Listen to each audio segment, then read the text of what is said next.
welcome to Maharlika League Japan, and kasama ko ngayon ang ating best player of the game from Team Intensity, si Mr. Marvin Sulweta po.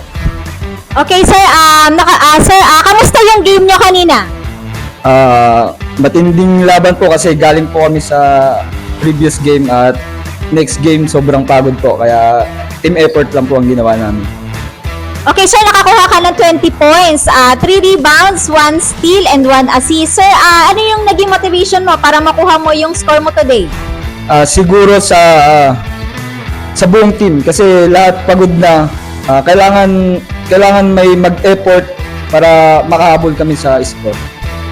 Sir, grabe yung game nyo kanina. Sobrang both teams are competitive.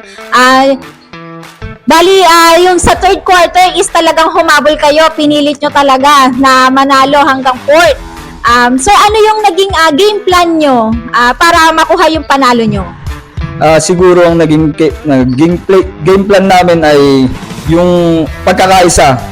May isang nagli-lead sa amin at kailangan naming dumipensa at para makahabol kami sa score. Okay, sir. Ngayon, sir, papunta na kayo sa finals. So, kayo ang lalaban sa finals, sir. Ano yung magiging game plan nyo naman para ma-assure yung pagkapanalo nyo ngayon? Siguro mas higpitan pa namin sa depensa at masisipagan pa namin.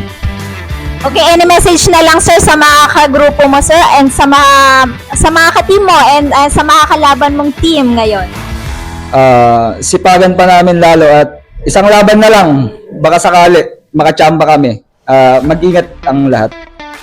Okay sir, kung maka-champion kayo nga today, bali pangalawang champion nyo na po, no? Sir, good luck sir, no? Okay sir, baka gusto ka na lang sir i-shout out?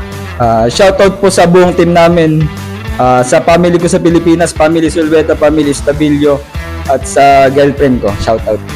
Okay sir, once again, congratulations to you sir for winning the game and for being the best player of the game.